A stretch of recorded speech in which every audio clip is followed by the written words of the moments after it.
तुमचं नाव सांगा पहिलं. माझं नाव गिरीश गणपतराव शिरवाडकर. मी ज्यावेळेस या ठिकाणी मतदान करण्यासाठी आलो त्यावेळेस मी इथे खोलीमध्ये फक्त एकटा होतो. त्यावेळेस इथे कोणीही नव्हतं, म्हणजे मतदानासाठी मी एकटाच होतो. त्यानंतर मी मतदान केलं. त्याच्यानंतर मी जे बटन दाबलं, त्याच्यानंतर ते बटनच्या समोरचा लाईट न लागता त्याच्यावरचा अनुक्रमांक 1चा लाईट लागला. मी मतदान केलं धनुष्यबाणाला आणि लाईट लागला हा कमळाचा.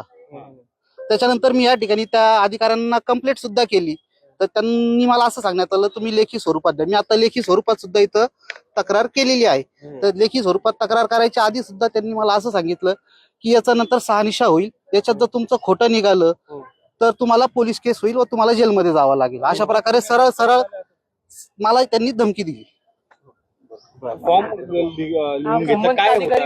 फॉर्म फक्त काही नाही, त्याचं एक माझं त्याच्यात नाव होतं, यादी क्रमांक होता, बस एवढंच होतं आणि माझी सही होती. आणि संबंधित अधिकारी कोण होते नेमके? त्यांचं नाव आता वाहक म्हणून होतं. उमेदवाराचे प्रतिनिधी आहात की प्रतिनिधी नाही, मी मतदार आहोत. वोटर आहेत. पण माझ्या अशा संबंधात झालं complaint म्हणून मी तिथे ती मिळतात कंप्लेंट केली. तर मला त्यांनी असं सांगितलं, हे साधारण झाला पाऊण तास.